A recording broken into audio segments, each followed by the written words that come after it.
Good Wednesday afternoon, and thanks for joining us on KARE 11 News Now. I'm Lauren Lemanchek. New today, Manny Collins' father, Jordan Collins Sr., is charged with his son's murder. Jordan Collins Sr. faces one count of second-degree murder after being arrested on Monday. He's currently being held in the Anoka County Jail on $2 million bond.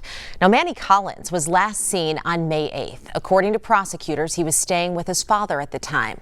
According to court documents, while searching for the 16-year-old, investigators searched his father's apartment, finding blood-stained garbage bags and several butcher-style knives, as well as Manny Collins' blood. His body was later found in an Elk River landfill, and his father was arrested just over a week later.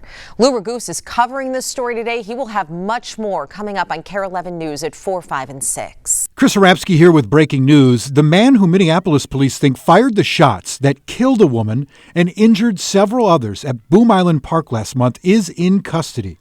Marquez Turnipseed was arrested last night. The Hennepin County Attorney's Office says he is in custody in Chicago. Investigators say Turnipseed was inside a Dodge Challenger that was driving in circles in the Boom Island parking lot and firing into a crowd of people.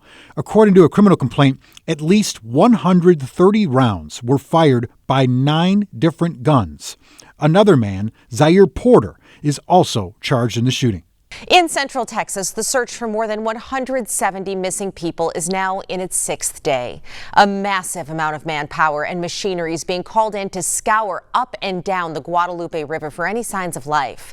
Jay Gray is in Kerrville, Texas, one of the hardest hit areas by these floods. Well, look, it's day 6 of the search, the rescue and recovery effort here. They're adding more assets, 4 Black Hawk helicopters now in the mix, along with more drones, high-profile military vehicles to get into some of the hardest hit areas. We now know, according to the governor of the state, Greg Abbott, that those teams that are searching through areas like this one along the Guadalupe here are looking for more than 170 people still unaccounted for those family members who are in limbo right now, waiting to understand what's going on. They spend their days going to funeral homes here, to hospitals, which are serving as makeshift morgues, trying to find any information they can. The governor talked about those families. There's nothing more important on our hearts and minds than the people of this community, especially those who are still lost. Know this: we will not stop until every missing person is accounted for.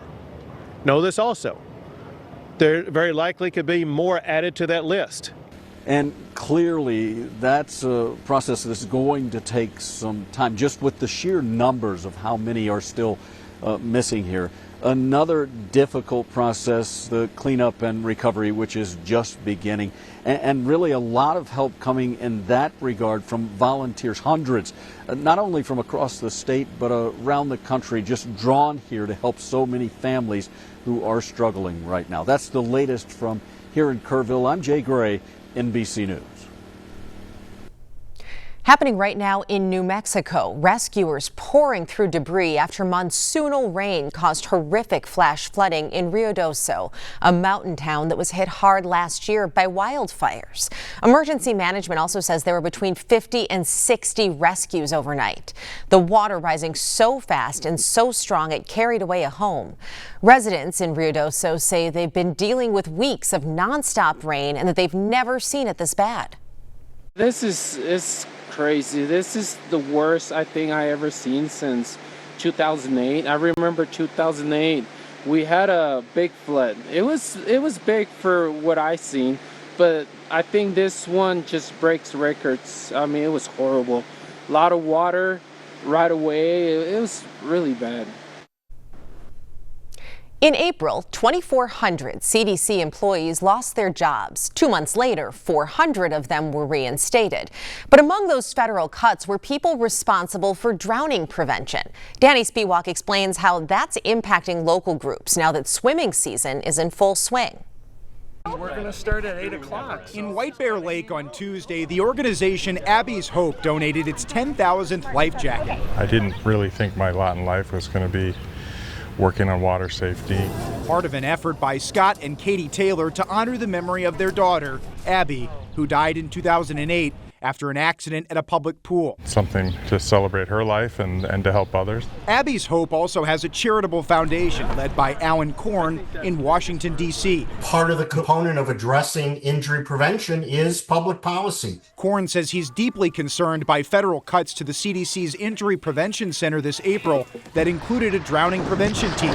What type of impact does that have on your organization? That's had quite a negative effect on drowning prevention. We at Abby's Hope and a lot of other water safety stakeholders relied on that injury prevention center for surveillance, for research related to drowning, how, when, where. In all, the Injury Prevention Center lost 200 employees, according to Sharon Gilmartin, which is about a third of their staff. She leads the Safe States Alliance, which works directly with the CDC to prevent injuries like drowning, car crashes, suicide, and overdose prevention. We have a lot at stake. It's our community safety that is hanging in the threads here. The layoffs at the CDC's Injury Prevention Center were part of broader Health and Human Services layoffs under Secretary Robert F. Kennedy Jr.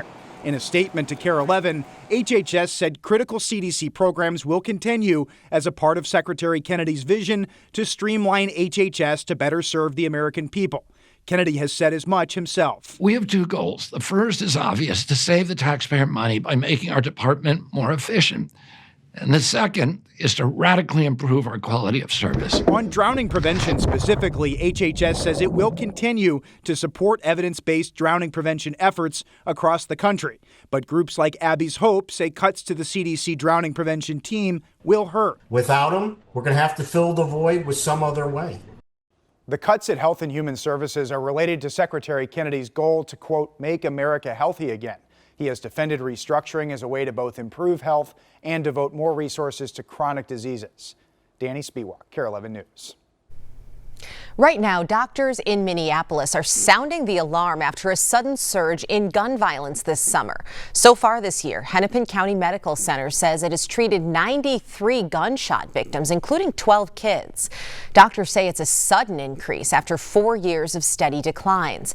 They're worried a violent summer could set back the progress that's been made in addressing gun violence in the community. It's heartbreaking for them. They're seeing it over and over again. They're frustrated by it, and they want something done. They don't want to see anybody in the hospital with any sort of injury, especially something as preventable as a firearm injury. Now, doctors on this team are asking law enforcement and elected officials to crack down on gun trafficking and illegal gun sales because they see firsthand what happens when these guns fall into the wrong hands. It's the end of an era as another Minneapolis restaurant staple announced its closing. Cafe and Bar Le Cotte in Loring Park will serve its last customers at the end of the summer. The announcement comes after other mainstays announced closures, Annie's Parlor last week and Palmer's Bar in September. Heidi Wigdahl has a closer look at what's going on.